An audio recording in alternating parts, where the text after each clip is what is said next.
Voilà Alexis, la suite du travail de Clara, à la suite du prix de Béthune. Impressionnant. C'est assez incroyable, on a donné ce prix en 2019, prix de Béthune à l'Écale, et puis ça a mis son temps, mais quelle belle pièce. Voilà, et je pense que Clara vous pourra en parler beaucoup mieux que moi en fait. Oui, c'est ce travail entre le noir et le métal qui ont des a priori assez froids, assez durs.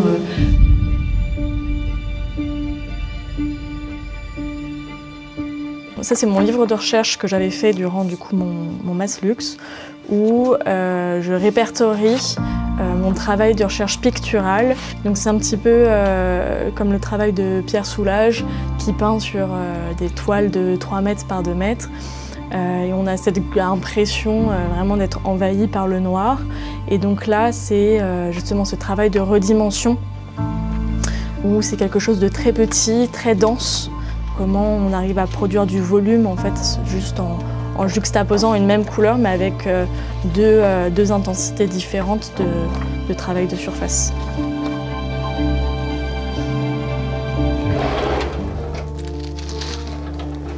Alors, tu vois là, ça c'est entièrement météorite et je pense qu'on pourrait faire peut-être un truc assez sympa. Après on peut travailler sur une recherche un petit peu plus de texture, travailler sur la lumière et comment dessiner la lumière avec le noir en fait. C'est joli ça, dessiner la lumière avec le noir. C'est pas mal ça. Ma petite phrase d'accroche. D'accord. Je peux commencer à travailler graphiquement et ensuite voir comment est-ce qu'on peut appliquer au volume. On voit comment on peut l'aborder dans la matière après. Ok, tout à fait. Alors peut-être pas en tout petit, mais enfin on verra, on fera des essais. Là, ce qui peut être pas mal, c'est justement essayer de travailler en grand et puis de voir comment ça peut s'appliquer sur un objet qui fait 3 cm. C'est quoi comme matériau?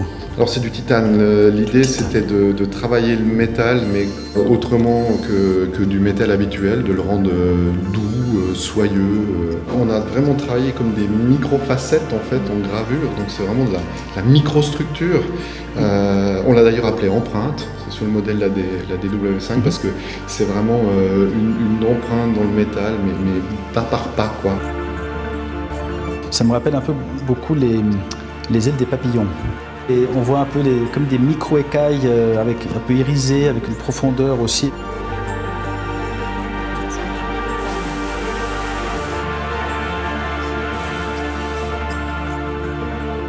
Et pour moi, c'était génial de travailler justement avec la jeune génération. C'est pour ça que ce prix est super.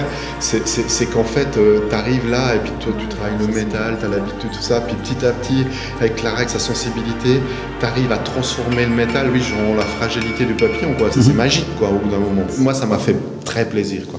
Bah, ça se voit qu'il y a eu beaucoup je dirais, d'amour dans ce projet-là, hein. De travail, de patience et de persévérance.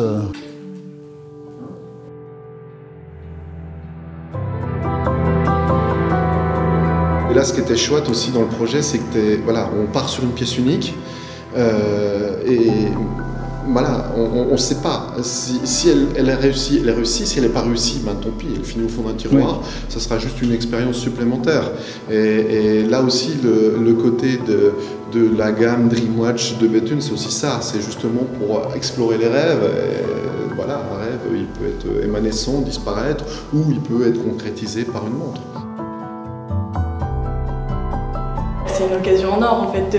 Ce prix-là, ça m'a donné la possibilité de créer un objet vraiment réel, quoi. Et c'est peut-être un regard au début un petit peu naïf, mais qui du coup après ça mène à se poser des questions et essayer de voir si en fait dans un objet au quotidien on peut avoir les mêmes ressentis que devant une pièce de Soulages où on se sent totalement ébahi et ce travail de la lumière aussi. Et qui nous absorbe. Qui nous absorbe totalement.